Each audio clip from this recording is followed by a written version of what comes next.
ये मंदिर जहाँ भगवान शिव विराजमान है, ये शंकर भगवान का एक अविरल शिवलिंग, सारे लिंगों से आनंद देने वाला राजलिंग माना जाता है। उसको हमारे यहाँ महाबलेश्वर कहा जाता है, महाबल कहा जाता है। आखिर उस शिवलिंग में ऐसा है क्या? उस शिवलिंग के आनंद में ऐसा सुख क्या है?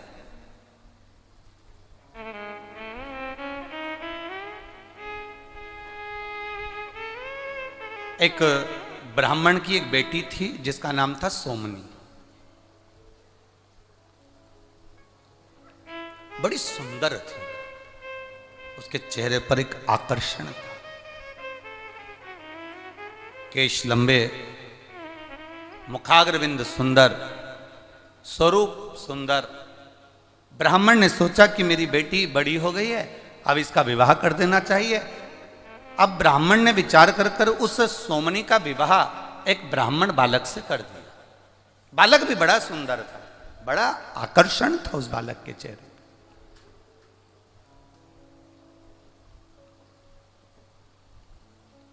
विवाह हो गया। केवल 3 वर्ष निकले थे, केवल 3 वर्ष। और 3 वर्ष निकलने पर ब्राह्मण को एक रोग लग गया। सोमनी के पति को एक रोग लग गया और सोमनी का पति वो रोग के कारणवश अपने प्राणों को त्याग दिया, मर गया, उसके प्राण छूट गए। अब सोमनी का पति मर गया, सोमनी ससुराल में रही। थोड़े दिन तक सोमनी ने अपने नियम को, व्रत को धारण किया, जो एक नारी को करना चाहिए वो नियम सोमनी ने धारण किया। उसके बाद सोमनी का मन ससुराल में लगा नहीं, वो अपने पिता के घर मायके चली गई और अपने पिता के घर में, अपने बाबुल के घर में वो रहने लगी। पर कुछ संगति व्यक्ति की बेकार हो जाती है तो अपना जीवन स्वयं बर्बाद कर लेती, अपना जीवन स्वयं बेकार। थी बड़ी सुंदर, चेहरे पर आकर्षण भी था, बड़ी सुंदरता उसके अंदर समाई हुई थी। अब सोमनी सुंदर थी, आकर्षण था, कुछ सहेलियों का साथ गलत का मिल गया और गलत का साथ मिलने पर वो व्यभिचारिणी हो गई। उसका विचार गलत हो गया, उसकी सोच गलत हो गई, अपने स्वरूप का गलत उपयोग करने लगी, अपनी सुंदरता का गलत उपयोग करती है। और गलत उपयोग करते करते करते करते उसने अपने स्वरूप का गलत उपयोग करा और पर पुरुष को अपनी ओर आकर्षित करना और आकर्षित करना, उससे धन एकत्रित कर लेना, ये वो सोमनी करने लगी।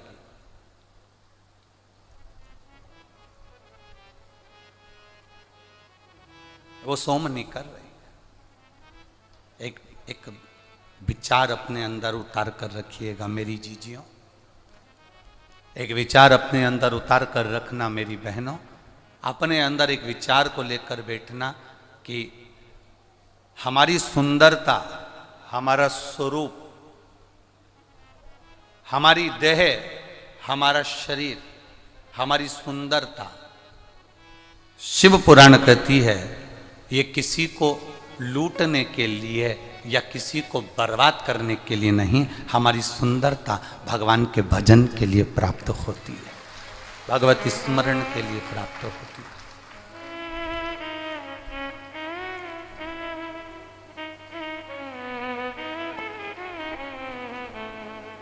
इससे हमें किसी को बर्बाद नहीं करना है।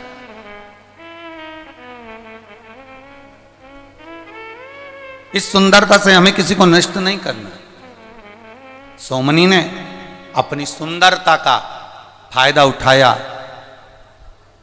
पर पुरुष गमन करने लगी। समय आया, नगर के लोगों ने, गांव के लोगों ने सोचा ये नारी ठीक नहीं है, ये श्रेष्ठ नहीं है। एक तो पति मर गया, पति के मरने के बाद ये पर पुरुष गमन कर रही है, व्यभिचारिणी हो गई, गलत गलत जगह पर जाने लगी, गलत विचार करने लगी, पर पुरुषों को अपनी ओर आसक्त कर कर उनको बर्बादी की ओर छोड़ने लगी। गांव के लोगों ने विचार कर अब करें तो करें क्या।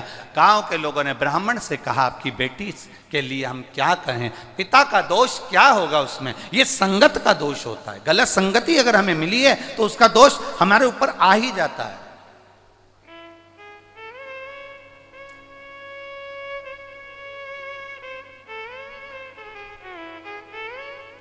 आप लोग इतनी इतनी दूर से आए हो, बैठे हो। कोई 2 दिन पहले, कोई 1 दिन पहले आया होगा, पंडालों में आकर विचार, उसने अपनी बिछात करी, बैठा, विश्राम किया। 5 दिन आप बाबा की शरणागति में हैं, 5 दिन आप बाबा के चरणों में हैं, 5 दिन आप गलत विचारों से दूर हैं, 5 दिन आपको आपके घर का स्मरण नहीं है। घर वालों फोन भी लगाएंगे आपको तो इतना भीड़ होने के कारण आपका फोन नेटवर्क नहीं पकड़ेगा और फोन आपका लग नहीं पाएगा। इतना भीड़ होने के कारण ना तो फोन का नेटवर्क मिलेगा, ना आपकी घर पर बात होगी, ना कोई रिश्तेदार से बात होगी। अब आप अकेले हो और बाबा और आप श्री शिवाय नमस्तुभ्यम मुख से जपते रहो। भगवान जो प्रसाद आपको दे दे वो प्रेम से पाते रहो और भगवान की कथा का स्मरण करते रहो। 5 दिन आप अपने भीतर भगवत भजन को अंदर से उत्साहित कर रहे हैं, भगवत भजन को आनंदित कर रहे हैं। 5 दिन आप भगवान की अविरल भक्ति में डूबने का प्रयास कर रहे हैं।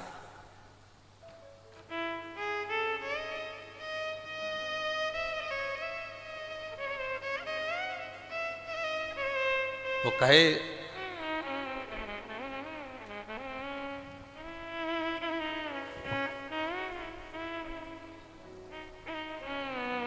वो आप लोग कहते हैं ना,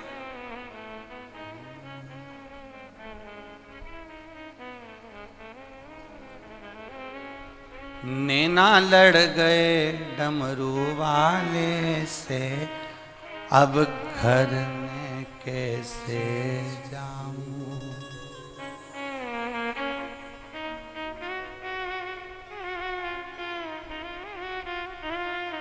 अब घर में कैसे जाऊं, अब मैं घर कैसे जाऊं।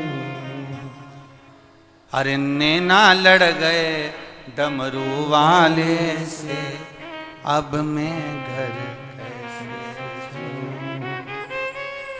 घर जाऊं तो मेरी सास लड़त है, घर जाऊं तो मेरी सास लड़त है। अब घर जाऊं तो जाऊं कैसे।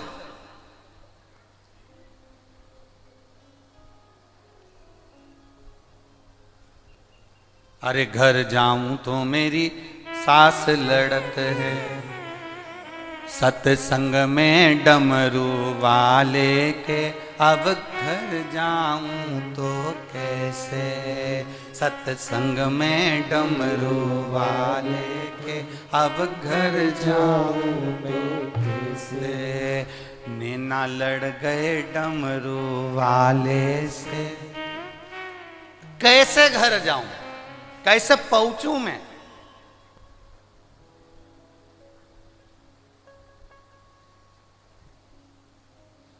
जब नैन लड़ गए भगवान से, अब मन नहीं लगता।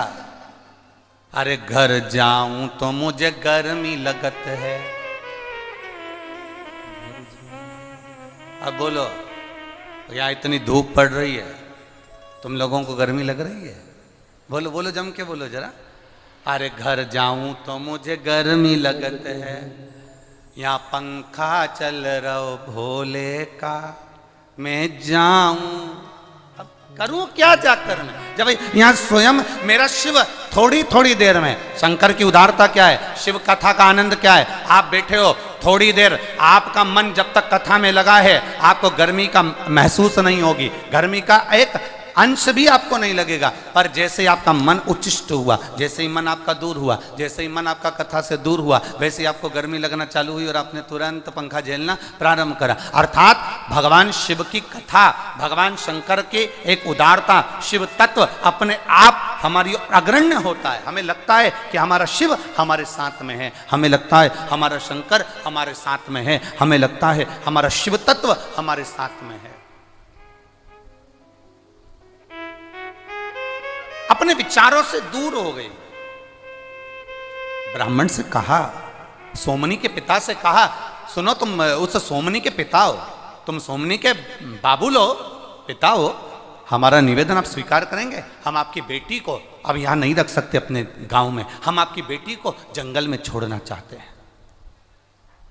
ब्राह्मण पिता ने अपनी बेटी को जब जंगल में जाने की बात सुनी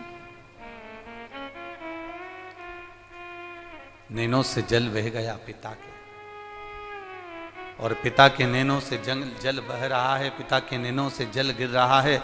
जल बहता बहता गांव के लोगों ने पूछा, क्या आपको दुख हो रहा है, आपकी बेटी को हम जंगल में छोड़ने जा रहे हैं क्योंकि अपना गांव बेकार ना हो जाए? पिता ने कहा, समाज के लोग जो जाने वो करें, मना नहीं। मैं बेटी को एक बार समझाता हूं। बेटी को समझाने का प्रयास किया, बेटा सुनो, ये अपने विचारों को जरा बदलिए, गलत संगत को थोड़ा सा बदलिए। ए सोमनी, मेरी बेटी, तू ब्राह्मण की बेटी है, तेरा पति ब्राह्मण था, प्राण छोड़कर चले गया, तू सुंदर है, आनंदित है, हम मना नहीं करते, तू युवान है, हम मना नहीं करते, पर बेटी अपने जीवन को सही तरीके से जियो। जरूरी नहीं कि सुंदरता को किसी पर पुरुष को आसक्त करने में लगाया जाए। अगर भगवान ने मौका दिया है तो इस शरीर को परमात्मा के भजन में लगाया जाए तो वो श्रेष्ठता होगा। सोमनी समझे कहां, सोमनी समझ कहां रही है? सोमनी विचार कहां कर रही है? नहीं समझी सोमनी। गांव के लोग उसे जंगल में छोड़कर आते हैं ना, उससे पहले सोमनी ने विचार कर लिया कि मेरे पिता रोज मुझे ज्ञान देते हैं, रोज मुझे ज्ञान देते हैं। इससे पहले वाली कथा जो राजगढ़ में हो रही थी, हमने उसमें एक बात कही थी, ज्यादा भोजन किसी को दोगे वो छोड़कर चले जाएगा, ज्यादा प्यार, ज्यादा प्रेम आप किसी को दोगे वो छोड़कर चले जाएगा, ज्यादा ज्ञान आप किसी को दोगे वो छोड़कर चले जाएगा। एक माँ अपने बेटे को अगर ज्ञान दे, क्या दिन भर घूमता रहता है, क्या दिन भर लगा रहता है, अरे बेटा बनो तो राम बनो, बनो तो श्रवण बनो। एक दिन बेटा भी मुख से कह देता है, माँ क्या राम और श्रवण बनने की बात करती हो, कभी कभी तो कह दिया करो भगवान कृष्ण बनो, तुम राम और श्रवण बनने की बात करती हो। माँ ने कहा, बेटा मैं तुझे कृष्ण बनने को भी कह दूं, पर बात इतनी सी है, तो भगवान कृष्ण का चीर चोरी का स्मरण करेगा, तो भगवान का मक्खन चोरी का स्मरण करेगा, तो भगवान के उन लीलाओं का स्मरण करेगा। वो भगवान की लीलाओं को तू जानता नहीं है, तो भगवान की लीलाओं को समझता नहीं है, पर तू उनको गलत तरीके से विचार करेगा। इसलिए मैं तुझे कृष्ण बनने को नहीं, मैं तुझे राम बनने को, श्रवण बनने को कहती हूँ। इतने में बेटे ने कहा, माँ मैं राम बनने को तैयार हूं। जैसे दशरथ जी ने अपनी सारी सत्ता राम जी को सौंपी थी, पापा जी से कही है तिजोरी की चाबी मुझे सौंप दे, बोलो पापा। इतने में तो मां ने झाड़ू उठाई और जो झाड़ना चालू करा। मां जब झाड़ती है ना, वो झाड़ना इतना प्रबल होता है कि अच्छा जानिया भी नहीं झाड़ पाता, जिसके शरीर में भूत प्रेत आते वो भी नहीं झाड़ पाते, जो मां झाड़ देती है। पहले तो झाड़ती हाथ से नहीं है, पहले झाड़ती मुंडा से है, और मुंडा से भी बाद में झाड़ती है। पहले तो इतनी घूर के तो वो अगर अपने पति को भी देख ले तो वो भी झड़ जाए, तो झाड़ने की तो बात दूसरी जानी, घूर के देख ले बस। तुम देखना कहीं शादी में पति बड़े खुश होकर बात कर रहा हो अपने पुराने दोस्तों से या अपने पुराने दोस्त लोगों से, बहुत हंस के बात कर रहा, इतने में पत्नी बस वहां पर बफेट खा रही है, और घूर के देख ले। उतनी देर में तो पति भी, मैं अब भी आया, 2 मिनट में बस अब भी आया, गया, चले गया।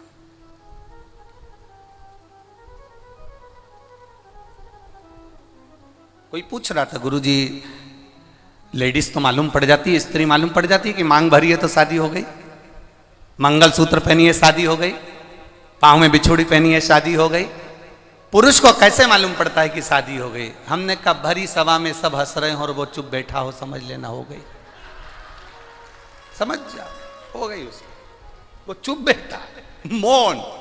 इतना अच्छा संवाद चल रहा है, इतने अच्छे से सब एंजॉय कर रहे हैं, सब घूम रहे फिर रहे, मस्ती मजाक कर रहे, और वो एकदम मुसद्दी लाल जैसा चुप।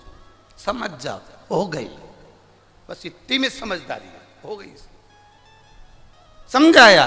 अधिक अगर भोजन ज्यादा दोगे ना तो वो छोड़कर चले जाएगा। आप प्यार ज्यादा दोगे ना, प्रेम आप दीजिए, किसी को बहुत ज्यादा प्रेम दीजिए, बहुत स्नेह दीजिए, मेरा बेटा, मेरा बाबू, मेरा स्नेह, बहुत प्रेम दीजिए। जिसको आप ज्यादा प्रेम दोगे वही छोड़कर चले जाएगा। आधे में भोजन आधा छोड़कर चले जाते हैं ज्यादा देने पर। प्रेम ज्यादा मिले तो आधा छोड़कर चले जाते हैं प्रेम में। और ज्ञान माँ ज्यादा दे, बेटे से कहे ऐसा कर ले, वैसा कर ले, वैसा कर ले, बाबू ऐसा कर लो, भाई से कहो, किसी को ज्यादा देने का प्रयास करो, वो नहीं लेगा, नहीं लेगा। अभी अभी हम ही यहाँ पर बालोद से कहते थे कि बालोद में पूरे सावन का 1 महीना कथा होगी। अगर हम कह दें तो ये तुम जितना बैठा हो ना उसमें से आधे से आधे सब खसक लेते कि महाराज इतना लंबा ज्ञान नहीं चाहिए हमें, तो वो 5 दिन का 7 दिन का दे दो दादा, बहुत होता है। तो ज्यादा अगर देवे तो कौन लेवे, आधा अधूरा में चले जावे।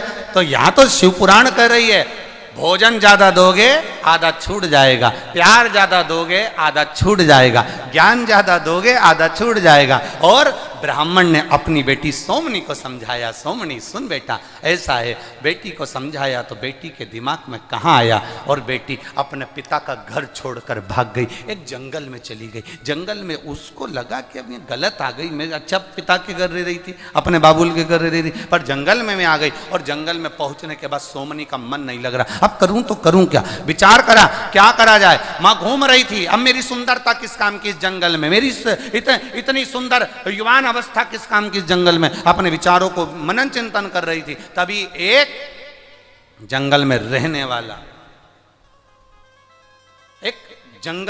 वाला एक व्यक्ति जो मांस का आहार करे, मदिरा का आहार करे, और जो गलत विचार में, गलत विचारों में पड़ा रहे, ऐसे गलत व्यक्ति ने उस सोमनी को देख लिया। सोमनी को देखा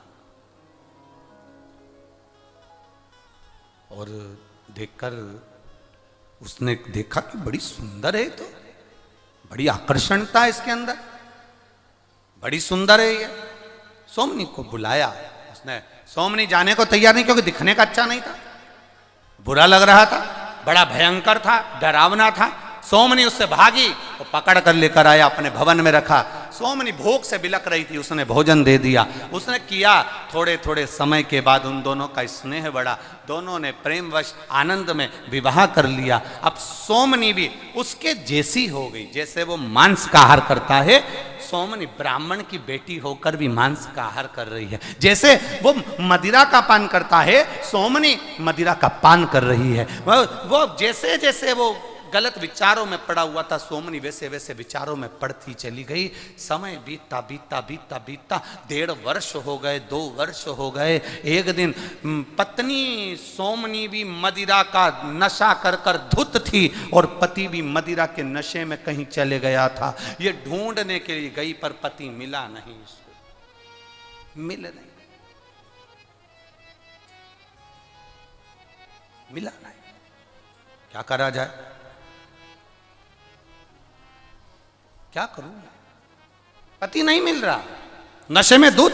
वापिस आ गई, रात्रि का समय था, प्रकाश नहीं था, जंगल ही जंगल था। इसके दो जगह पर इसने स्थान बनाकर रखा था। एक स्थान पर गाय को बांध कर रखती थी दूध के लिए, और दूसरा स्थान था जहां बकरी और भेड़ को बांध कर रखती थी आहार के लिए। ध्यान नहीं रहा, रात को लगी भूख, और ये इसको जाना था, बकरी और भेड़ बंद थी उस स्थान पर पहुंच गई। ये गाय के स्थान पर गौशाला में, इसको ध्यान नहीं, हाथ में खड़क थी, भूख लग रही थी, तलवार लेकर पहुंच गई। और तलवार लेकर इसको लगा कि यही बकरा है, जानकर, एक बकरा जानकर उसने गाय के बछड़े को तलवार से काट दिया।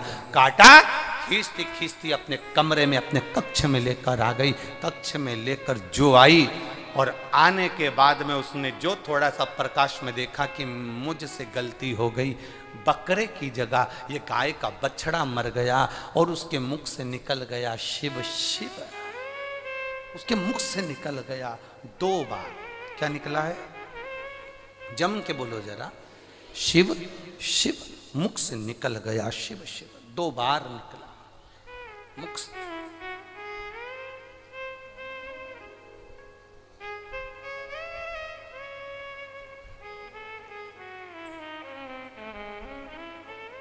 पर नशे में है, शुद्ध नहीं है। 2 बार मुख से शिव शिव निकल गया, नशे में, शुद्ध नहीं, शुद्धता नहीं है उसको बिल्कुल भी। बछड़े का ही मांस खा गई। समय बीता, 15 दिन निकले, और 15 दिन निकलने के बाद ये ढूंढने के लिए अपने पति को गई, और मालूम पड़ा शरीर में एक रोग हो गया। वो रोग के कारण बस तड़प तड़प कर अपने प्राणों को त्याग दी, और प्राणों को त्यागी तो मरने के बाद एक चंडाल के घर में जन्म ले ली। चंडाल के घर में जन्म ली। जन्म लेने के बाद ये जैसे ही जन्म ली, इसकी आंख की रोशनी चली गई, अंधी हो गई है। शरीर में एक रोग हो गया जिसके कारण ये कोड़ी हो गई। कोड़ी तो हुई, अंधी तो हुई, साथ में जिस माता पिता ने जन्म दिया था वो माँ बाप भी मर गए। अकेली घर में पड़ी हुई है, अकेली।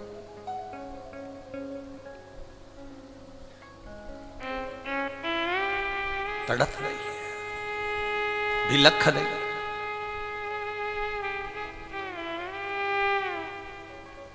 अब जरा विचार करिए, गाय का बछड़ा गाड़ी की टक्कर से भी अगर मर जाता है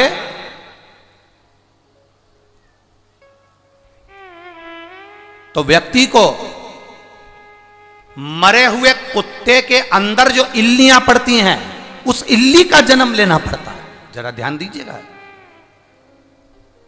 गाय का बछड़ा, गौ माता गाय का बछड़ा, अगर मान लो गाय का बछड़ा गाड़ी के टक्कर से लग गया, गाड़ी का टक्कर हो गया, बच गया, श्वास चल रही है, मरा नहीं तो ठीक है। पर गाय का बछड़ा भी अगर गाड़ी के टक्कर लगने पर अगर मर जाता है,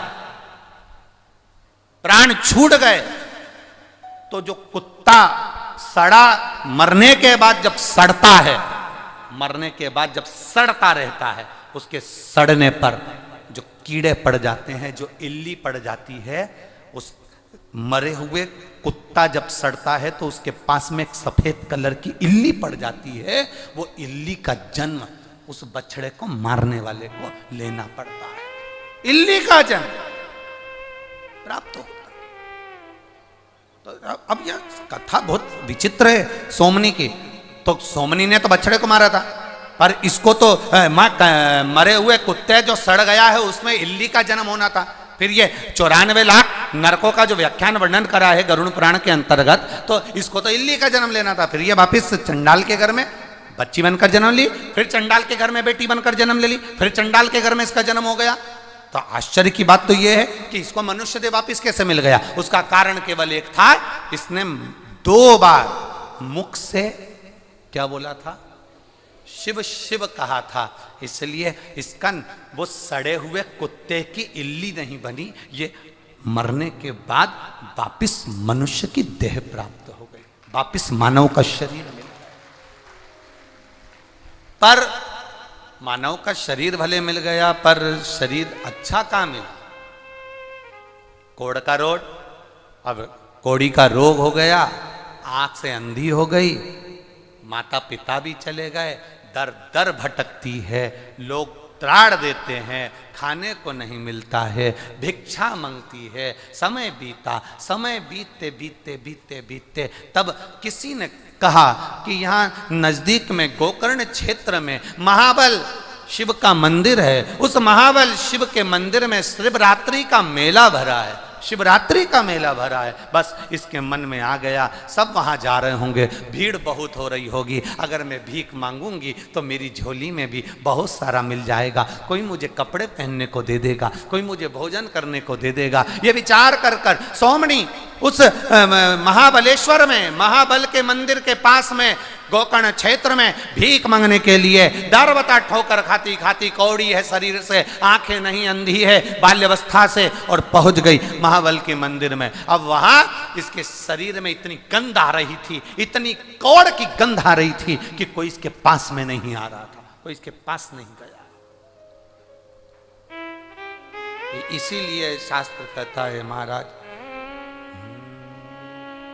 मत बुरे कर्म कर बंदे वरना पछताएगा, भगवान की आंखों से तू बच नहीं पाएगा, तू बच नहीं पाएगा। अरे ओ अज्ञानी मत कर नादानी, अरे ओ अज्ञानी मत कर नादानी, तेरे कर्म का फल भी तू ही पाएगा, जैसा किया तूने तेरे आगे आएगा।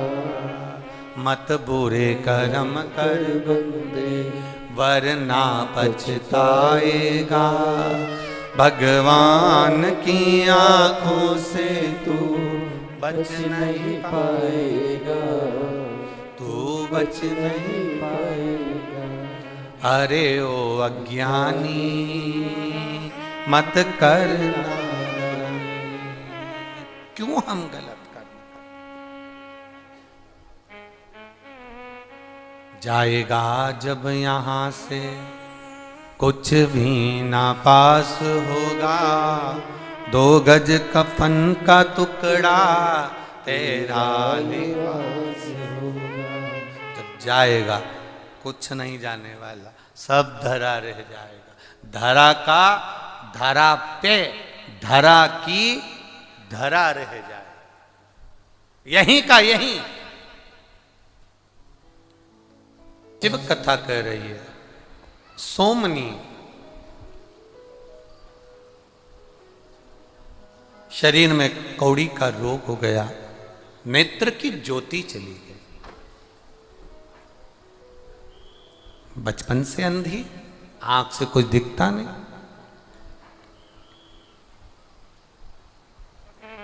किसी ने कहा कि महाबल महादेव के मंदिर में शिवरात्रि का मेला है, आप जाइए।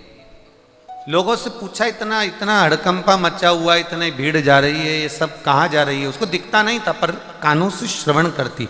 लोग बात करते करते जा रहे थे, महाबलेश्वर महाबलेश्वर, महाबल मंदिर महाबल मंदिर, महादेव का मंदिर, सब जा रहे हैं गोकर्ण क्षेत्र में। इसके मन में आया कि सब जा रहे हैं तो मुझे भी जाना चाहिए, वहाँ पर लोग भी बहुत आएंगे, भिक्षा भी बहुत मिलेगी, भिक्षा के साथ में पहनने के लिए वस्त्र भी मिलेगा।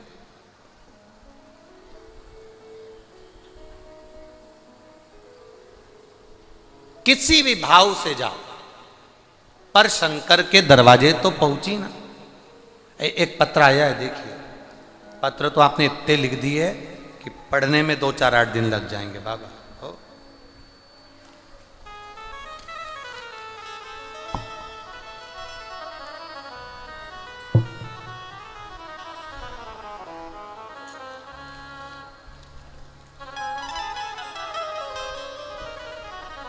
एक विश्वास की बात देखिए।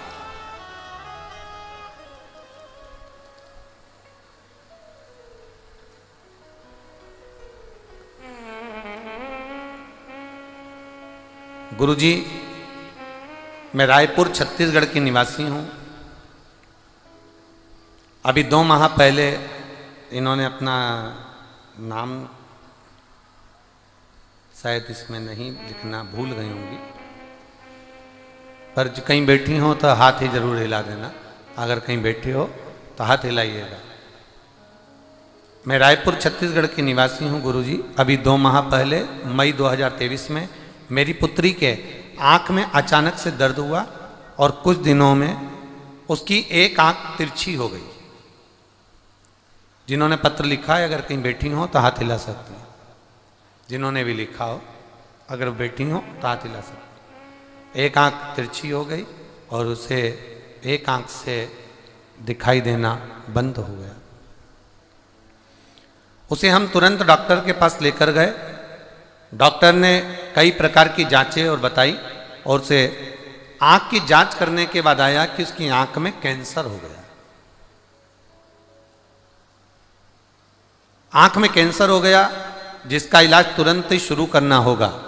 और हमारे तो पैरों तले जमीन खसक गई गुरुदेव। डॉक्टरों को दिखाया, सभी जगह पर एक ही बात कही कि इसको आंख का कैंसर हो गया। कोई कहे इसको चेन्नई ले जाओ, कोई कह रहा है इसको हैदराबाद ले जाओ। छत्तीसगढ़ के सारे डॉक्टरों को रायपुर में दिखाया, सबने कैंसर बताया। हम उसको लेकर कहाँ जाएं, ये विचार करते करते ही किसी सोचे कि कहाँ से धन आएगा। 4 साल पहले इसके पिताजी भी शांत हो गए और बेटी की आंख में कैंसर हो गया। कहीं बैठी हैं तो हाथ हिला सकती हैं अगर कहीं बैठी हो तो। अब करें तो करें क्या, खर्चा भी कितना आएगा। फिर भी सभी लोगों ने कहा कि इसको हैदराबाद ले जाओ। हम उसको हैदराबाद ले गए, डॉक्टर को दिखाया। उन्होंने कहा इसको कैंसर है आंख में, 15 दिन के अंदर इसका ऑपरेशन कराना है।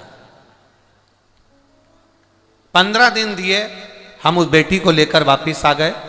किसी ने कहा वे एक काम करते हैं, कैंसर तो इसको है, 15 दिन का ऑपरेशन है, आंख में इसको दिखना बंद हो ही गया है, एक बार चलो अपन सीहोर चलते हैं। और हम गुरुदेव सीहोर कुबरेश्वर धाम पहुंच गए।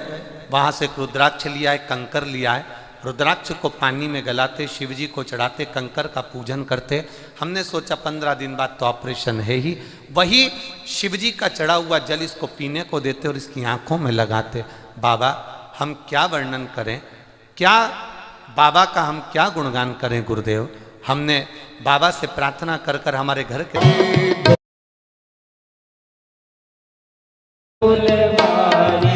चलते हैं प्यारी प्यारी, चलते हैं प्यारी। रोशनी धीरे धीरे बढ़ना प्रारंभ हो गई। बाबा का क्या गुणगान करे गुरुदेव। आंख की रोशनी बढ़ना प्रारंभ हुई। आंख जो तिरछी हो गई थी वो धीरे धीरे सीधी होना चालू हुई। शाम के 4 बज गए। दूसरे दिन की हमारी गाड़ी थी, ट्रेन थी।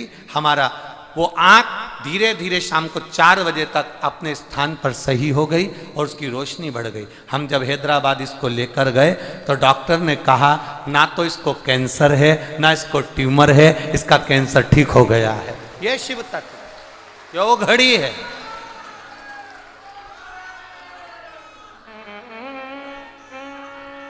कहीं बैठी हो तो हाथ हिला सकती हैं, जहां कहीं भी बैठी हो अपना हाथ हिला सकती हैं। जिन्होंने पत्र लिखा है, एक लाइन अच्छी लिखी है, खाली न जाता कोई दर से तुम्हारे, खाली न जाता कोई दर से तुम्हारे, मैं भी खड़ी हूँ बाहें पसारे, अपने हृदय से लगा लो गिरा जा रहा हूँ, उठा लो उठा प्रभु अपने दर से, अब तो न टालो गिरा जा रहा हूँ, उठा लो। एक पत्र और बड़ा सुंदर है, देखिए। मैं सत्यभामा शंकर लाल देवांगन रायपुर छत्तीसगढ़ से हूँ। कहीं बैठे हो तो हाथ हिला सकते हैं, अगर कहीं बैठे हो तो हाथ हिला सकते हैं। मैं सत्यभामा शंकर लाल देवांगन रायपुर छत्तीसगढ़ से हूँ। बाबा का मैं क्या वर्णन करूँ गुणगान। गुरु जी मेरे पास शब्द नहीं है। मेरा बेटा कृष्णा देवांगन 2019 में पढ़ाई पूरी करने के सरकारी नौकरी की तैयारी कर रहा था। गुरुदेव 2019 से सरकारी नौकरी की तैयारी कर रहा है पर योग नहीं लग पाया। बहुत एग्जाम दिए पर कोई अंतर नहीं आया। अब मैं करूं तो करूं क्या। मैंने अपने बेटे से कहा कि लोग शिव मंदिर जाते हैं, एक लोटा जल चढ़ाते हैं, तू भी चढ़ाना चालू कर। उसकी पढ़ाई पूरी हो गई पर नौकरी का कोई स्मरण नहीं, जगह जगह इंटरव्यू दिए, कोई असर नहीं गुरुदेव। तब मैंने उसको मंदिर जाने की सलाह दे दी और मंदिर जाना प्रारंभ करा। जिसने पत्र लिखा अगर बैठे हो तो हाथ हिला सकते हैं। पत्र जिन्होंने भी लिखा, मंदिर जाना प्रारंभ करा। बेटा रोज मंदिर जाता और मंदिर में जाकर जल चढ़ाता, बाबा से प्रार्थना करता। नहीं माना, उसने कहा माँ सियोर वाला महाराज कहता है एक बार पशुपति व्रत भी करना चाहिए। पशुपति व्रत करना प्रारंभ करा और बाबा का मैं क्या गुणगान करूं गुरुदेव। हम लोग तिल्दा नेवरा में कथा सुनने के लिए पहुंचे। आप कहते हो ना गुरुजी, आखिरी दिन की कथा में जो मांगते हैं बाबा देता है। हम तिल्दा नेवरा की कथा में पहुंचे और हमने भी अपने बेटे से कहा कि यहाँ की भूमि की रज को मस्तक चढ़ा और प्रणाम कर कर विनय कर कर जाना। जब सियोर वाला महाराज कहे श्री शिवाय नमस्तुभ्यम, आप भी बोलना, हम भी बोलेंगे। और आखिरी में वो बोले बाबा दुख काटो, तब अपने मन की बात बाबा से जरूर कहना। हम दोनों ने प्रार्थना करी। बाबा का मैं क्या गुणगान करूं गुरुदेव, मेरे बेटे की सरकारी नौकरी शिक्षक पद पर लग गई है, इसलिए हम बाबा को यहाँ प्रणाम करने के लिए आए हैं। तिल्दा नेवरा की आखिरी के दिन की कथा का मैं क्या गुणगान करूं गुरुदेव। बाबा हाथ पकड़ता है, अभी तिल्दा नेवरा में कथा सुनी और मेरा बेटा सरकारी शिक्षक पद पर नियुक्त हो गया। मैं शिव बाबा को प्रणाम करने के लिए आई हूं। यह शिव तत्व है। ओ गड़ी,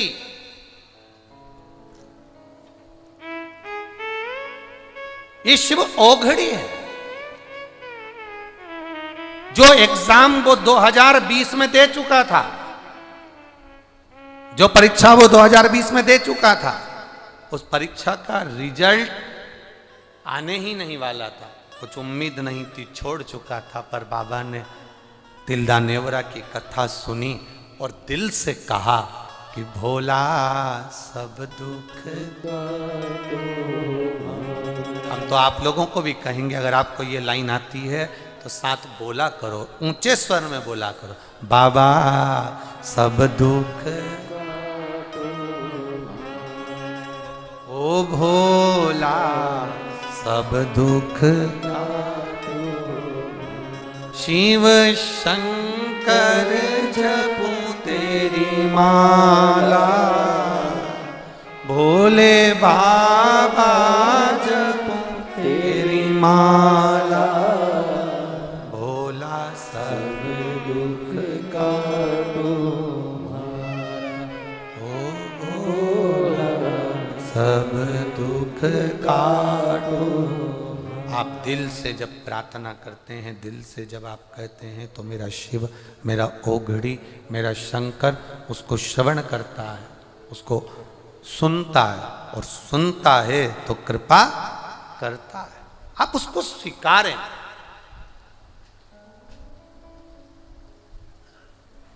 जब आंख में कैंसर बता दिया, हैदराबाद वाले ने 15 दिन का टाइम दे दिया, वो 15 दिन में कुबरेश्वर पहुंच भी गई, रुद्राक्ष ले भी आई, शिव जी को चढ़ाने लगी और वही रुद्राक्ष का जल, वही शिव पर चढ़ा जल अपने नेत्रों से लगाने लगी। और शिव कथा कहती है, ये उसका पत्र, उसमें उसका वर्णन लिखा है उस बेटी ने। पत्र तो ऐसे से एक पत्र लिखा है जिसमें 9 साल हो गए थे शादी को और संतान नहीं थी। डॉक्टर ने कह दिया था तुम दोनों को तकलीफ है, संतान कभी नहीं हो सकती। नाम है नंदनी रंगड़े, नंदनी रंगड़े, पति का नाम है चंदन रंगड़े। मैं जवाहर पारा वार्ड नंबर 7 बालोद की रहने वाली हूँ। यहीं बालोद की रहने वाली हैं। कहीं बैठी हो तो हाथ हिला सकती हैं। अगर कहीं बैठी हो तो अपना हाथ हिला सकती हैं, जहाँ कहीं भी बैठी हो। बालोद से हैं। मेरा नाम नंदनी रगड़े, पति का नाम चंदन रगड़े, Jawahar park ward number 7 Balod की रहने वाली हूँ गुरुदेव। एक लोटे जल का मैं क्या गुणगान करूँ। 9 साल हो गए थे। हम रायपुर भी इलाज करवाए, सब जगह इलाज करवाया, डॉक्टरों ने मना करा था तुम्हारे यहाँ संतान नहीं होगी। पर मैंने सफ़ेद आंकड़े की जड़ वाला प्रयोग करा गुरुदेव, हुआ नहीं। दूसरी बार फिर प्रयोग करा गुरुदेव, हुआ नहीं। तीसरी बार पशुपति व्रत करा गुरुदेव, और पशुपति व्रत करने के बाद फिर सफेद आंकड़े की जड़ का प्रयोग करा। बाबा की कृपा से मेरे यहाँ संतान का सुख हुआ, जिसका मैं फोटो साथ में लगा रही हूं, जिसका मैं फोटो भी लगा रही हूं। ये शिव तत्व है, ये ओघड़ी।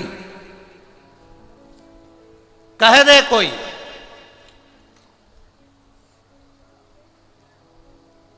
अरे वो कहते ना, दरबार है भोले का, दरबार है शंभू का, भोला कष्ट मिटा दे। ये शिव का द्वार है, शंकर ओघड़ी है। उसका भजन, उसका कीर्तन, उसका स्मरण, उसका मंत्र जाप, उसका नाम जाप, ये हमारे जीवन का एक सुख है, हमारे जीवन का एक आनंद सुख है। करो भजन, मिला है मौका। घर के लोग कहेंगे भीड़ बहुत है, परिवार वाले कहेंगे 1-2 किलोमीटर दूर छोड़ देगी गाड़ी, वहां से पैदल जाना पड़ेगा। कह देना बाबा के दरवाजे पर जितने कदम चलकर मैं जाऊंगी, उतने कदम चलकर वो काशी से मेरे पास आएगा। जान, दूर है गाड़ी, दूर छोड़ देगा, बहुत दूर छोड़ देगा। गाड़ी वाला 1.5-2 किलोमीटर दूर पार्किंग में ले जाकर खड़ा कर देगा। तब कह देना कोई बात नहीं, कोई बात नहीं, चलूंगी मैं। किसी दूसरे के लिए नहीं चल रही हूं, मैं अपने लिए चल रही हूं, अपने लिए। और मेरे बाबा के लिए, मेरे बाबा के भजन के लिए, मेरे बाबा के स्मरण के लिए, मेरे बाबा के कीर्तन के लिए मैं जा रहा हूं। शिव भक्ति को जितना रमेंगे, सोमनी शरीर में गंध आ रही है। देखो,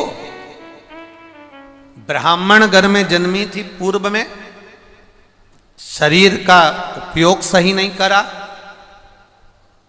इस शरीर का उपयोग सही नहीं करा, पर पुरुष को इस शरीर से लोभित करती रही, इसलिए आज जो शरीर मिला वो कौड़ी का शरीर मिल गया। आंखों से अंधी भी हो गई, कौड़ी भी हो गई, और शरीर में इतना भयंकर बदबू मार रहा शरीर, ऐसी गंध दे रहा कि कोई उस भिखारन को भी भीख देने नहीं जा रहा।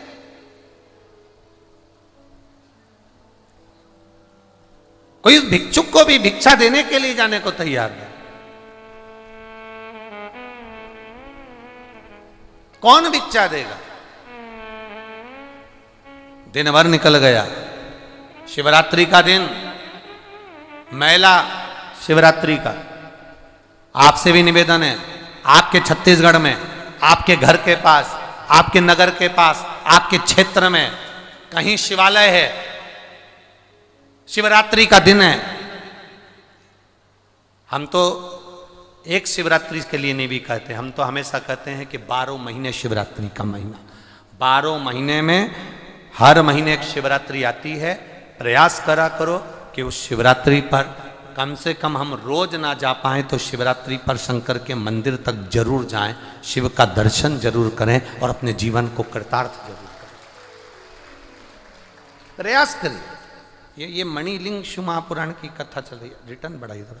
मणिलिंग शिव महापुराण की कथा चल रही है। मणिलिंग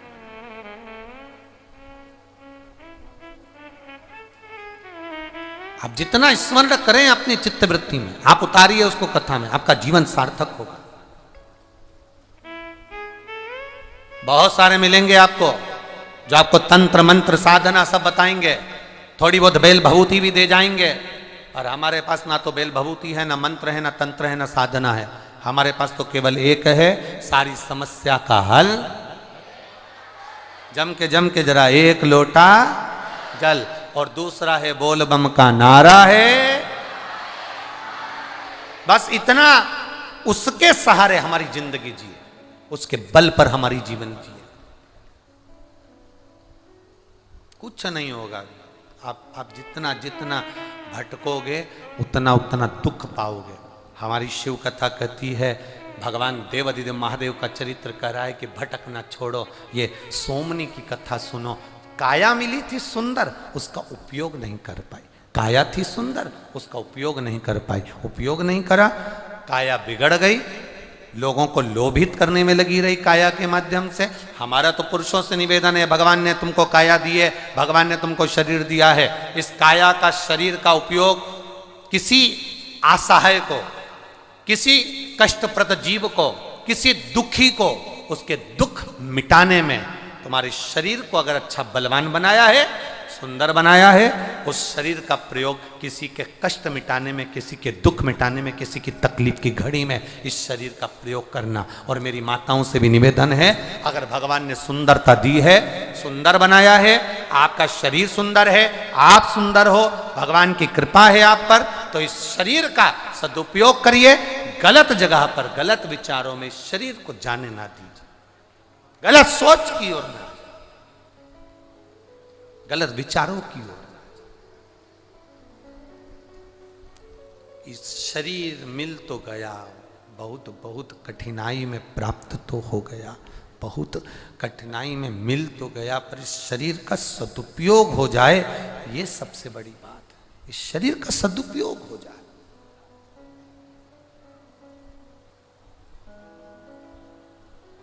अरे तेरा ही दिया मैंने, खाया पिया, तेरा शुक्रिया, तेरा शुक्रिया। मिला ये शरीर, बड़ी मुश्किल से मिला।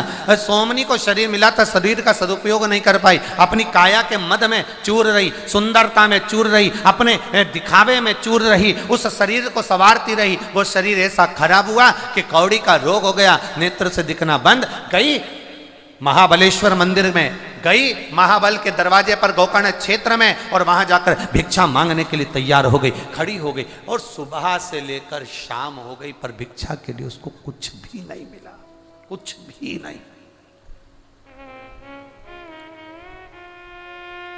कुछ ना। शिवरात्रि का दिन था, भगवान देवाधिदेव महादेव का दिन, शिवरात्रि का दिन। खड़ी, अब शरीर में इतना गंध आ रहा है, शरीर में इतनी बदबू आ रही है, शरीर में इतनी दुर्गंध आ रही है कि पास में जाए तो जाए कौन, पास में पहुंचे कौन। इतना गंध शरीर में से आएगा तो कौन जाएगा, कोई ना गया। किसी एक को दया आ गई, वो गया उसके पास, उसके पास कुछ भी नहीं था देने के लिए, केवल एक बेलपत्री, मात्र एक बेलपत्री। कोई जाते जाते उस सोमनी के हाथ में बेलपत्र पकड़ा गया, बेलपत्र सोमनी के हाथ में।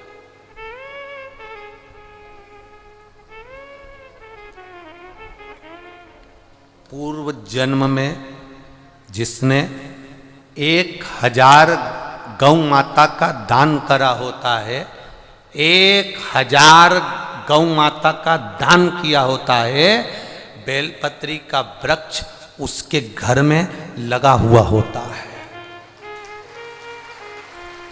अपने जीवन काल में जिसने 1000 गौ माता का दान दिया होता है, 1000 गौ माता का पूर्व में दान किया होता है, तब हमारे घर में एक बेलपत्री का वृक्ष लगा होता है, और घर में लगे बेलपत्री के वृक्ष को जो काटता है, समझ लेना उसने हजारों गौ हत्या एक साथ कर दी हो, इतना पाप उसके मस्तक पर चढ़ जाता है। एक बेलपत्र का वृक्ष हमारे जीवन की सार्थकता दे देता, एक बेलपत्र का वृक्ष।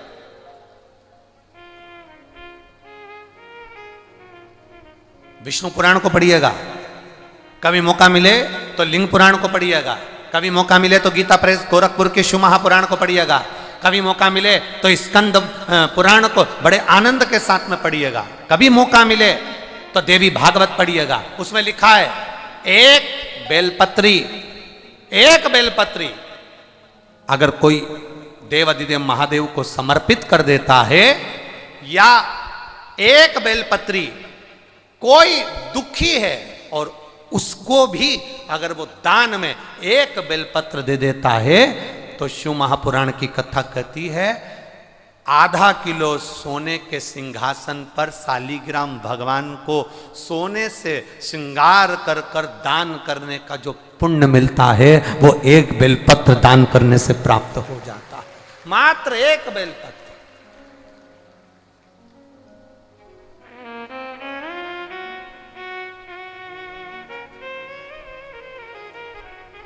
केवल एक बेलपत्र ये जीवन का सुख देने वाली।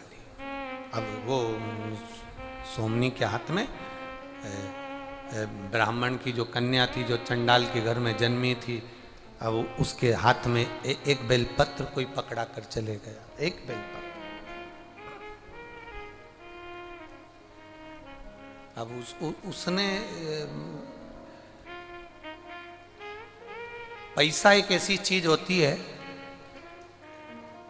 जो अंधे को भी नजर आता है। बोलो सही है कि गलत है? पैसा एक ऐसी चीज होती है जो अंधे को भी नजर आता है।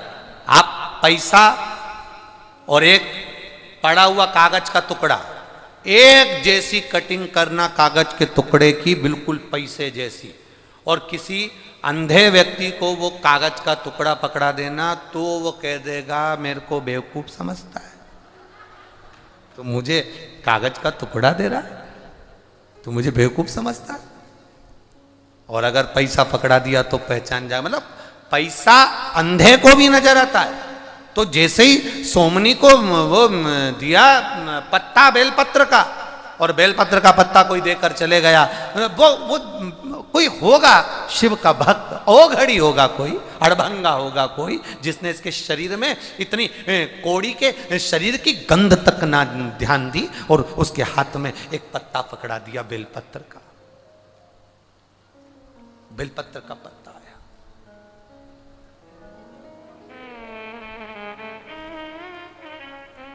सोमनी मन में सोची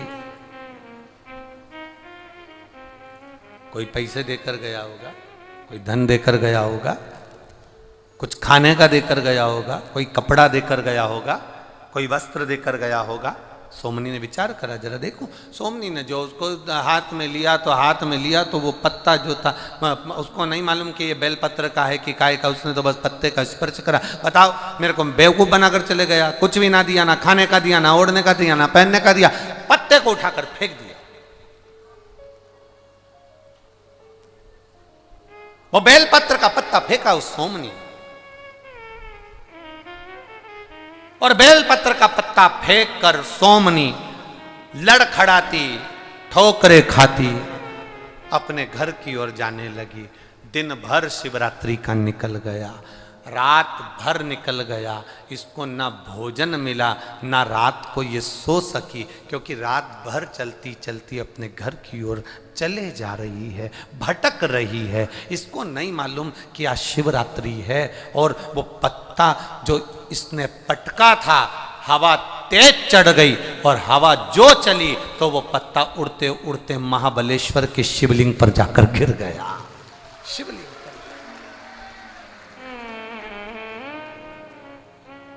पत्ता शिवलिंग पर, महाबलेश्वर के शिवलिंग पर, महाबल पर गिरा।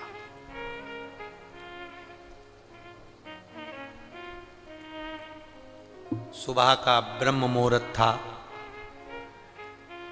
सोमनी ठोकर खाकर जमीन पर गिरी थी, कौड़ी शरीर था, आंख से अंधी थी, रोगग्रस्त थी, प्राण छूट गए। प्राण छूटे तो मेरे देव अधिदेव महादेव नंदी लेकर उसके लिए खड़े थे। नंदी लेकर, मेरे महादेव नंदी लेकर उसके सामने खड़े थे। नंदी लेकर, जब नंदी लेकर मेरे देव अधिदेव महादेव उसके सम्मुख खड़े, नंदी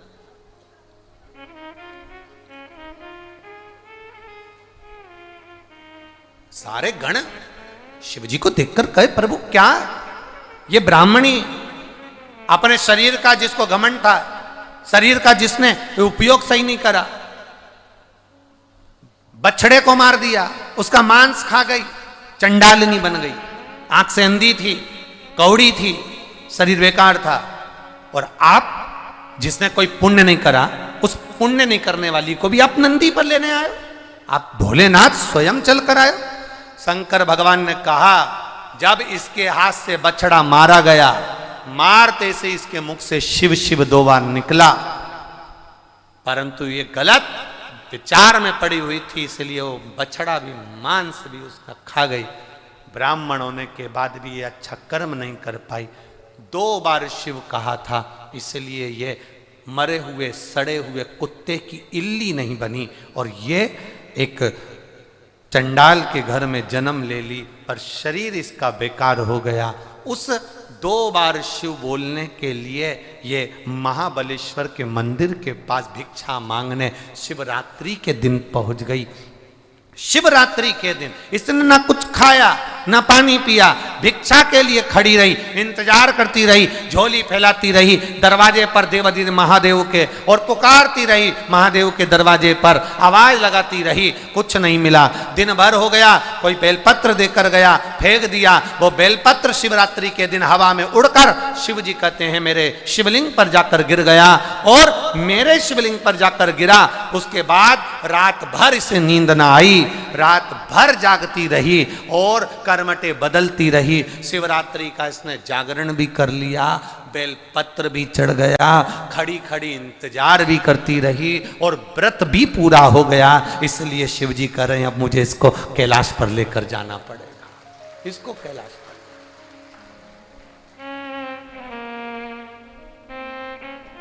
अरे कितने पुण्यशाली हैं बालोद के लोग, कितने प्रबल भाग्यशाली हैं बालोद के लोग, जिनको मौका मिला है श्रावण के इन 5 दिनों में इतने आए हुए शिव भक्तों की सेवा करने का, इनका मुख झूठा कराने का, इनको पानी पिलाने का, इनकी सेवा करने का।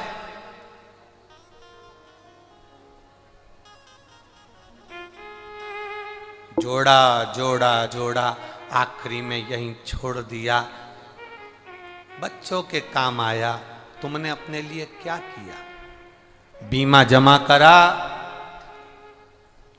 बीमा कंपनी वाले ने कह दिया कि एक ही कंपनी ऐसी है जो तुम्हारी मरने की सूचना तुमको देती है।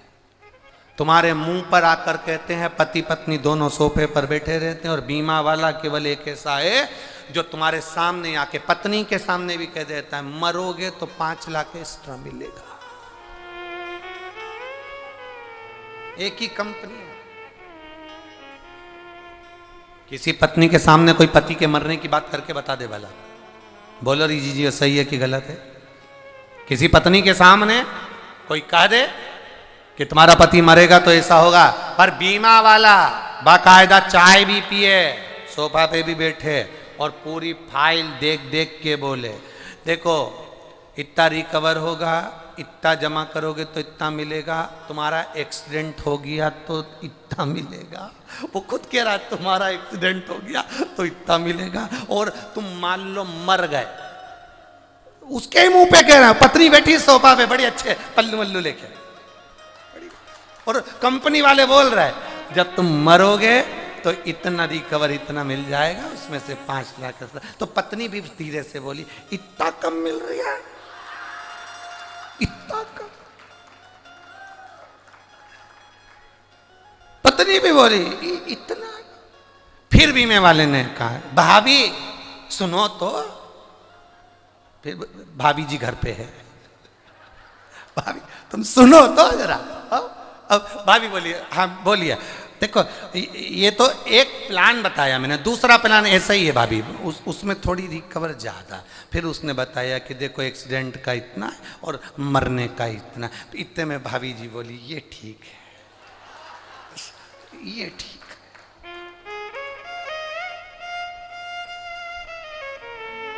अब तुम किसी पत्नी के आगे पति के मरने की जरा बात करके बता दो कि मरोगे तो ऐसा होगा, एक्सीडेंट होगा तो ऐसा। घर की सास अकेली कह दे ना, जरा सा गुस्सा होकर के दे तो गुस्सा आ जाता है। बताओ कैसे बोल रही हो माँ, अपने बेटे के लिए बुरा बोल रही हो, अपने बच्चों के लिए बुरा बोल रही हो, और वो कंपनी वाला आता और कहकर चले जाता। तुरंत जोड़ा तुमने, जोड़ा जोड़ा जोड़ा आखिरी में छोड़ा। ये मौका मिला है 5 दिन बालोद वालों को, ये भगवान की कहीं कृपा भोलेनाथ जी की बालोद में हुई होगी, शिव कृपा का फल मिला होगा। करो सेवा, अपने अपने खजाने, अपने अपने भंडारे खोलो, और ये बाबा के जो भक्त आए हैं इनका मुख प्रेम से झूठा कराकर इनकी सेवा कर कर अपने धन की भी शुद्धि करो और अपने जीवन की भी शुद्धि करो। ये मौका मिला है, मौका।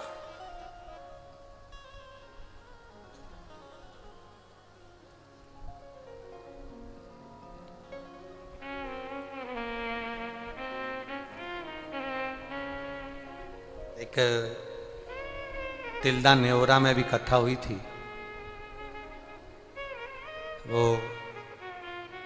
हम कहें ध्यान, पीछे के 2 दिन एक टीआई सर और एक सीएसपी वहाँ के या एसएसपी जो भी हों, वो क्या नाम था उनका, जो तिल्दा नेवरा में रात्रि को आके देसी घी के लड्डू बांटते थे। आशीष को मालूम है, नाम पूछा। दिन में तो वो ड्यूटी करते थे।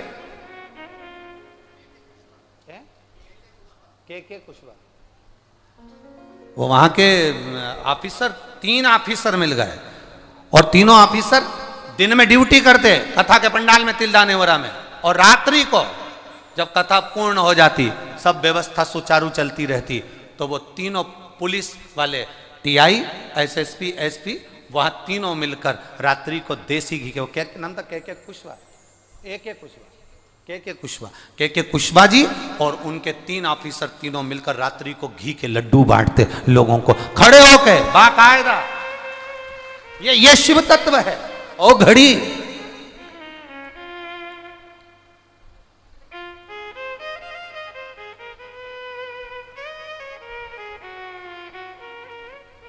मौका मिला है दोनों हाथों से सेवा करने का। आपकी दुकान के सामने से अगर शिव भक्त निकल कर जा रहे हैं, एक पानी का मटका वहां रखो पानी पीने के लिए। आपके दरवाजे से शिव भक्त निकल कर जा रहे हैं, ये मौका कहां मिलेगा? किसके दरवाजे पर कौन आता, किसके द्वार पर कौन आता। घर से चलो, 2 लोगों का भोजन टिफिन में भर कर लेकर चलो, जहां कथा सुनने बैठो आसपास वाले को 2-2 रोटी अचार में रख कर दे दो, ले साहब, खाओ साहब, बाबा का प्रसाद है साहब, पाइए।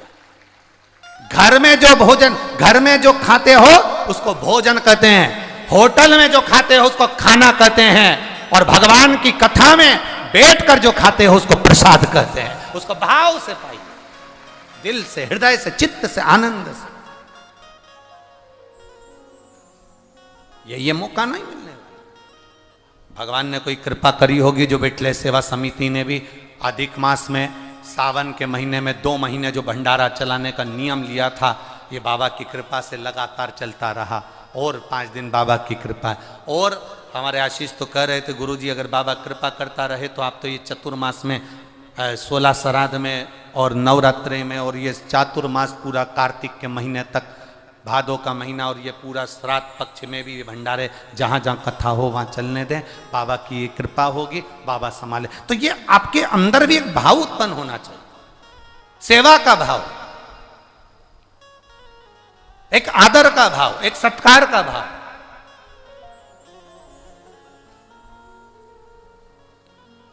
भक्ति के साथ में शिव की शक्ति अपने आप आ ही जाती है। भक्ति के साथ आप करो सेवा, आप करो भगवान का भजन, आप करो उसके कीर्तन। सोमनी ने हाथ से बेलपत्र फेंक दिया, फेंका हुआ बेलपत्र उड़ते उड़ते पहुंच गया, फेंका हुआ बेलपत्र उड़ते हुए पहुंच गया। और मेरा तो केवल इतना सा निवेदन है, आप मोतीचूर के लड्डू बांटो ना बांटो, पर इतना सा निवेदन है कि कोई बुजुर्ग अगर आ रहा है और बहुत बूढ़ा है और उसका मन है कथा में आने का, तो मेरा प्रशासन से निवेदन है उनकी गाड़ी थोड़ी अंदर तक आ जान देना। बस इतना सा निवेदन करूंगा मैं। कोई बुजुर्ग, बहुत बुजुर्ग नहीं चल पा रहा, नहीं बन रहा उससे चलते हुए, तो उस कोई से कह देना, ए ये बुजुर्ग माता को लेके जा, पंडाल तक छोड़, कथा के पंडाल तक लेकर जा।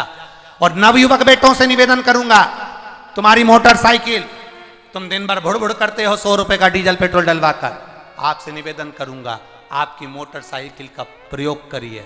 बड़ी गाड़ी अगर अंदर तक ना आए तो आपकी मोटरसाइकिल से बुजुर्गों को पंडाल तक छोड़ने का प्रयास करिए।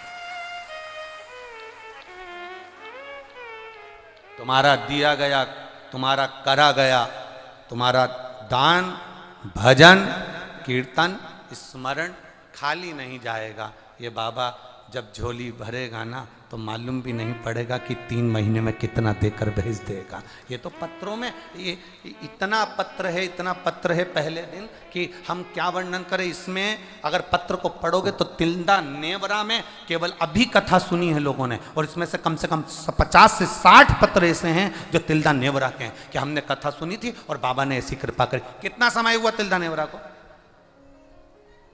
है अभी कुछ ही समय पहले हुआ है, 15-20 दिन ही हुए होंगे। केवल 15 दिन में अगर बाबा सुन सकता, हम तो 3 महीने की कहते हैं, पर वो बाबा है, कुबेर भंडारी है, वो शंभू है, त्रिकालदर्शी, कैलाशी, अविनाशी है। और ये सारे पत्र यहीं रहते हैं। आप जिनको लगे मीडिया वालों को, वो इनमें से इनका एड्रेस निकाल सकते हैं और इनके घर पहुंचकर भी आप पूछ सकते हो। ये पत्र हैं जो जिनके बाबा ने कृपा करी है, जिनको बाबा ने दिया है, जिनने करुणा करी।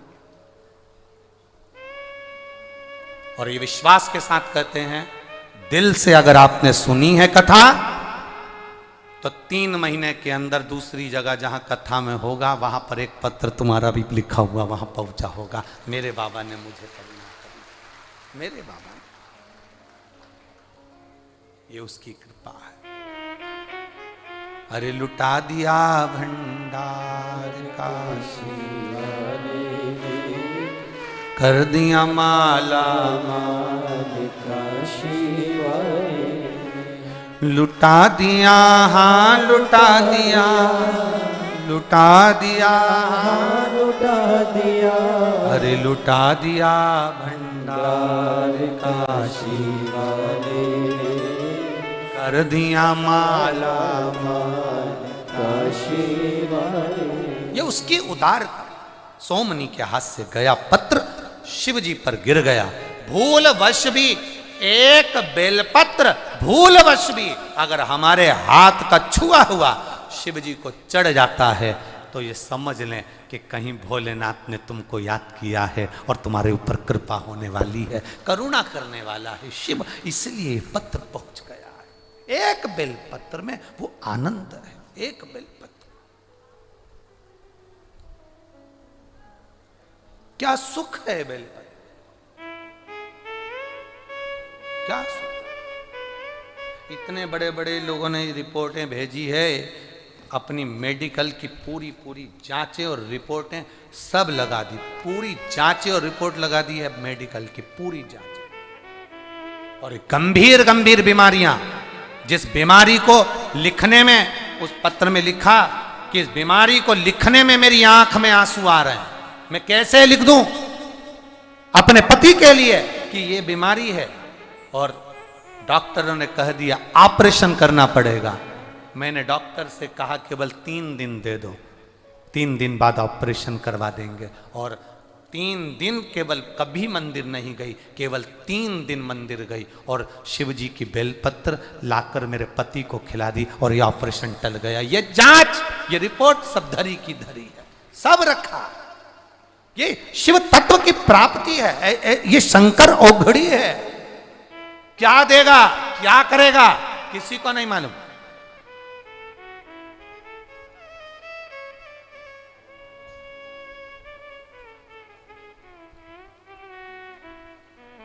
किसी ने कहा गुरुजी कथा सावन में सुनना चाहिए, भादों में सुनना चाहिए, कुंवार में सुनना चाहिए, कार्तिक में सुनना चाहिए, जनवरी में सुनना चाहिए, फरवरी में सुनना चाहिए, मार्च में सुनना चाहिए, कौन से महीने में सुनना चाहिए और कौन से महीने में किस पक्ष में कथा को श्रवण किया जाता है। हमने कहा ये शिव महापुराण की कथा है। जिस दिन तुम्हारा दिल कर जाए ना सावन देखना, ना भादो देखना, ना जनवरी देखना, ना फरवरी देखना।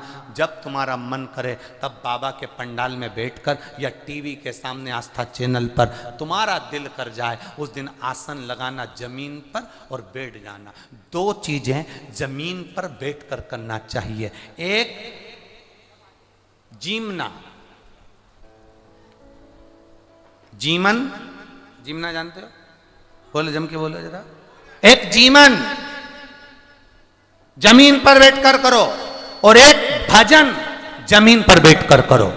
2 चीजें जमीन पर बैठकर करो। एक जीमन, भोजन करने बैठो तो जमीन पर बैठकर करना, और भजन करने बैठो तो जमीन पर बैठकर करना। आसन लगाओ, जमीन पर बैठो और भजन करिए। आसन लगाओ, जमीन पर बैठो और भोजन करिए। 2 चीजें जमीन पर बैठकर करना। क्या होगा उससे? क्या फल मिलेगा उससे? कर कर देखिएगा।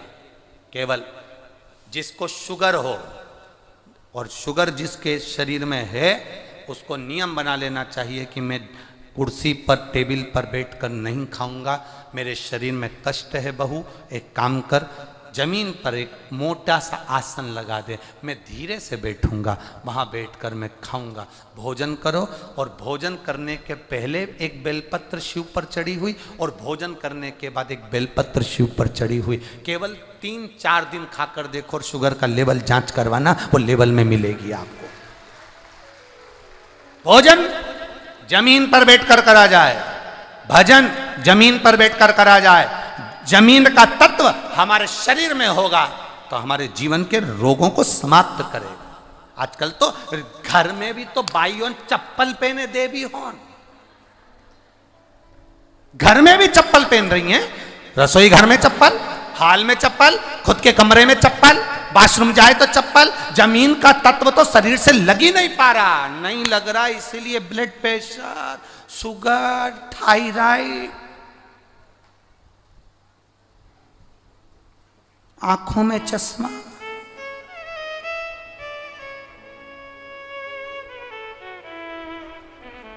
ये आ कहां से रहा? जमीन तत्व मिल कहां रहा है? जमीन तत्व की प्राप्ति कहां हो रही है? घर में भोजनशाला में देखो तो चप्पल, घर में घूम रहे हो तो चप्पल, बाथरूम जाओ तो चप्पल, घर के बाहर गए तो चप्पल। जमीन मिली कहां? बस पलंग से उतरे, सामने चप्पल। कई तो ऐसे भी हैं कि मंदिर में जाने के लिए भी ऊन की और उसकी कपड़े की चप्पल बना के रखी, वहां भी चप्पल। अब विचार करिए,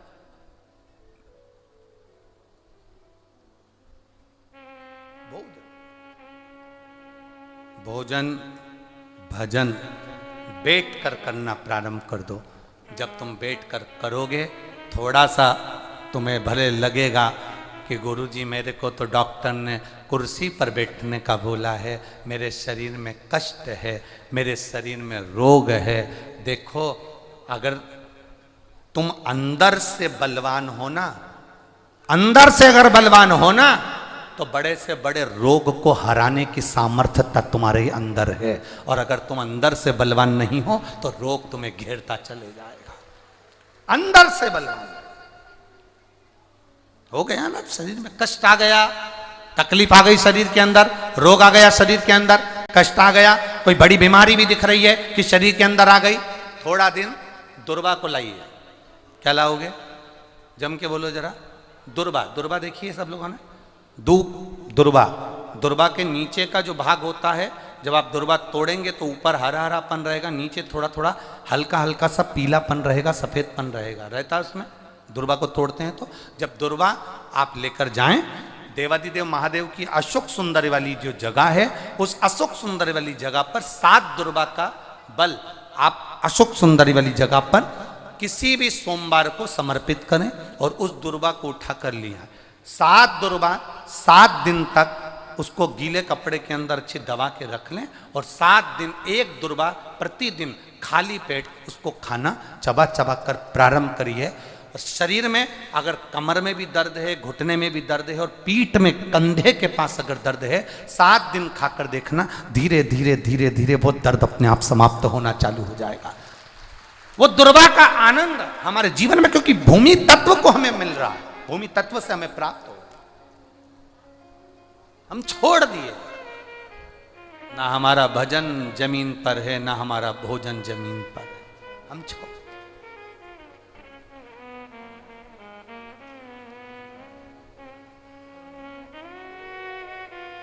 शिव कथा कह रही है,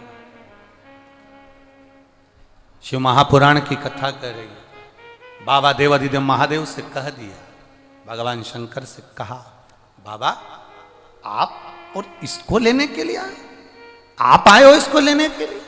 ये कौन? ये वो ब्राह्मणी जिसने एक बछड़े का मांस खाया था, ये वो ब्राह्मणी जिसने बछड़े को मारा था, ये वो ब्राह्मणी जिसने अपने शरीर का भाव नहीं देखा, अहम में डूबी रही, और आप इसे लेने आए?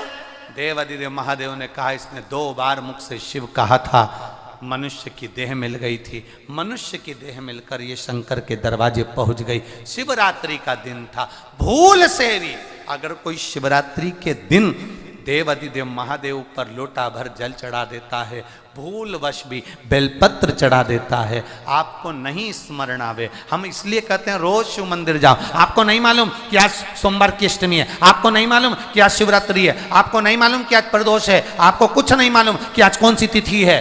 भगवान को जो प्रिय तिथि है उसी दिन तुम भगवान के मंदिर पहुंच गए, देवालय शिवालय पहुंच गए, शंकर की आराधना में डूब गए। बाबा देवाधिदेव महादेव ने साध लिया तुमको। तुम्हें नहीं मालूम कि तुमने कौन से दिन बाबा को ऊपर जल चढ़ाया, तुम्हें नहीं मालूम कि तुमने बाबा को कौन से दिन भजन करा, बस वो फल तुम्हें प्राप्त हो गया, वो फल तुम्हें मिल गया।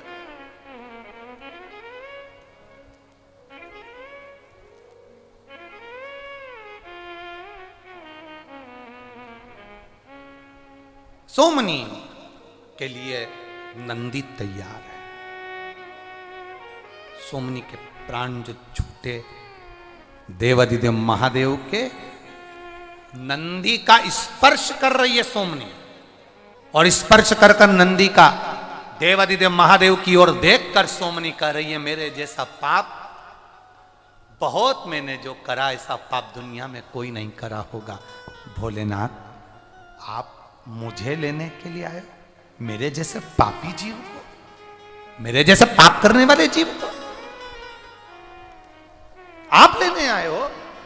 भगवान देवाधिदेव महादेव सोमनी को देखकर कहते हैं, जी सोमनी, भूल से तेरे से शिवरात्रि का व्रत हो गया, भूल से तू शंकर की उदारता में डूब गई, भूल से तेरे हाथ की फेंकी हुई बेलपत्र मेरे मंदिर में पहुंच गई, भूल से।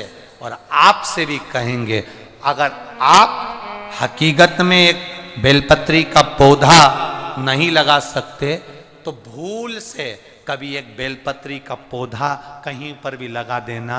कभी कोई वहां से निकल कर जाएगा, बेलपत्री तोड़कर अगर भूल से शंकर जी पे चढ़ा देगा तो तेरी 71 पीढ़ी तो देवधाम में आनंद से विराजमान हो जाएगी। भूलवश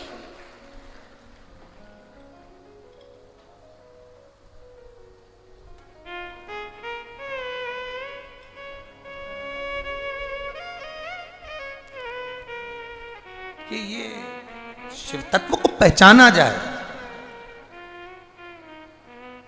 इसरो द्वारा, इसरो के वैज्ञानिकों द्वारा चंद्रयान 3 को चंद्रमा पर भेजा गया, दक्षिण सतह पर। उस इसरो के वैज्ञानिकों के जो सचिव हैं उनसे पूछा गया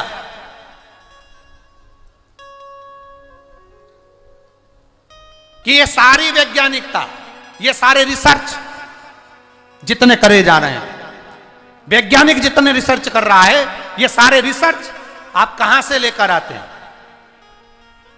इसरो के वैज्ञानिकों के उस आनंद में उसके सचिव कह रहे हैं, आप पढ़िएगा अखबारों में, आप पढ़िएगा सोशल मीडिया पर, उसके वैज्ञानिक कह रहे हैं ये सब हमारे वेद के, हमारे शास्त्र के, हमारी शिव पुराण के और हमारे शास्त्रों में से निकाले हुए हैं। एक एक वैज्ञानिक का जो रिसर्च है, एक एक तत्व को जो वो कर रहे हैं, एक एक तत्व हमारे वेद और पुराण के, हमारे शास्त्रों के।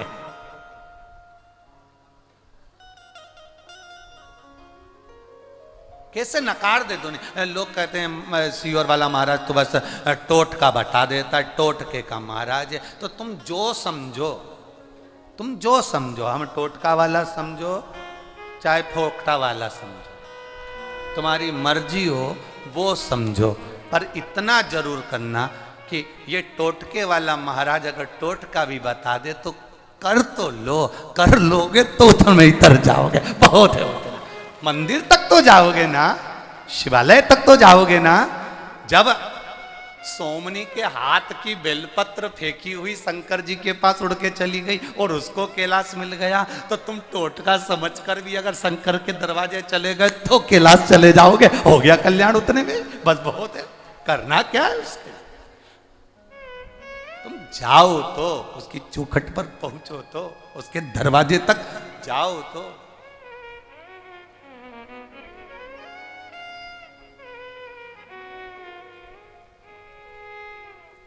अरे मैंने तेरे ही भरोसे बाबा, तेरे ही भरोसे।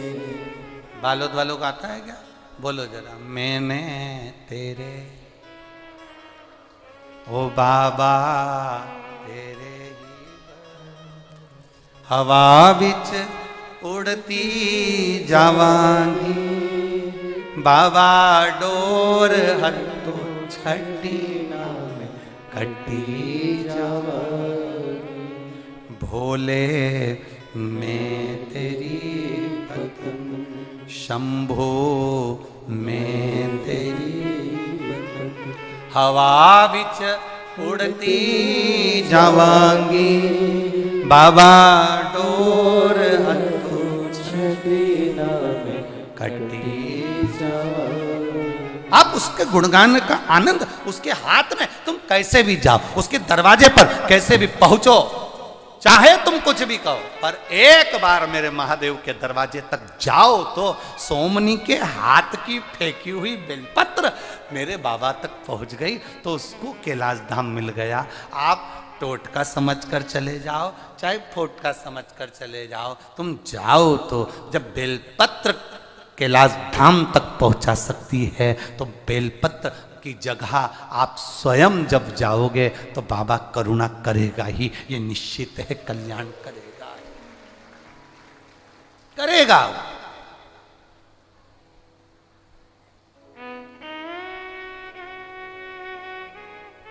कल युग ही नहीं शिव युग है ये।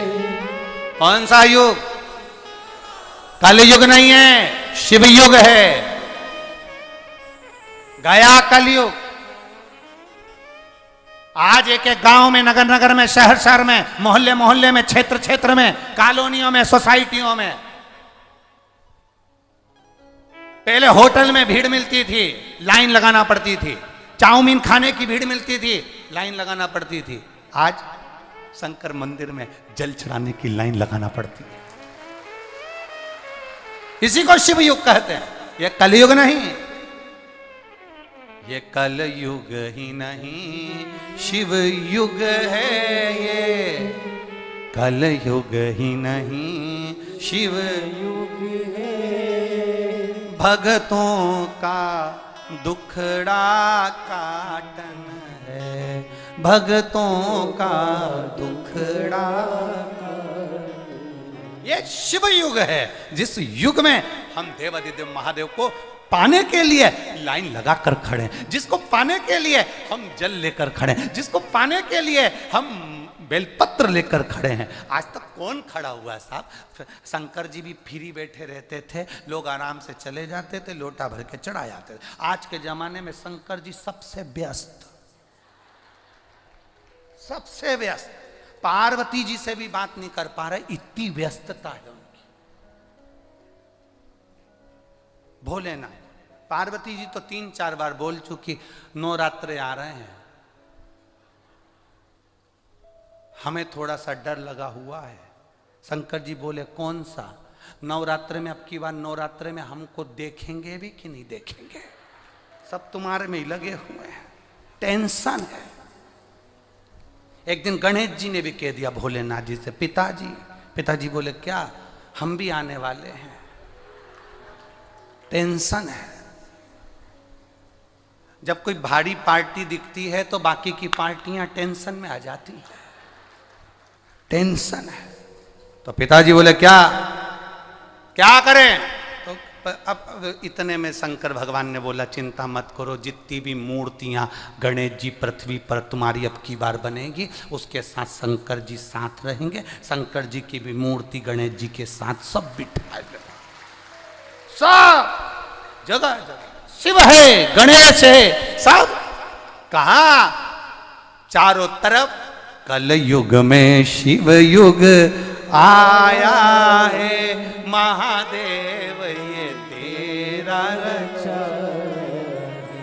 कलयुग में शिव युग आया है, मेरे भोले ये तेरा रचा। गुरुदेव ये तेरा रचाया है, गुरुदेव ये तेरा रचाया है, मेरे बाबा ये तेरा रचाया। कलयुग में शिव युग आया है, मेरे भोले ये तेरा रचाया। ये तेरा रचाया हुआ है। सोमनी को भगवान शिव ले गए, कैलाश धाम पर विराजमान कर दिया। देवराज नाम का ब्राह्मण बेलपत्र के वृक्ष के नीचे प्राण को छोड़ा, भगवान के धाम चले गया। चंचुला का पति बिंदुक प्रेत योनि में पड़ गया। चंचुला देवी ने शिव महापुराण की कथा सुनना प्रारंभ करी, अपने पति को प्रेत योनि से मुक्त कराने के लिए। ईश्वर जी गोरा जी बनकर शंकर पार्वती आए हैं। जोरदार ताली बजाएं ईश्वर जी और गोरा जी के लिए, शंकर पार्वती के लिए। भाव के साथ, आनंद के साथ।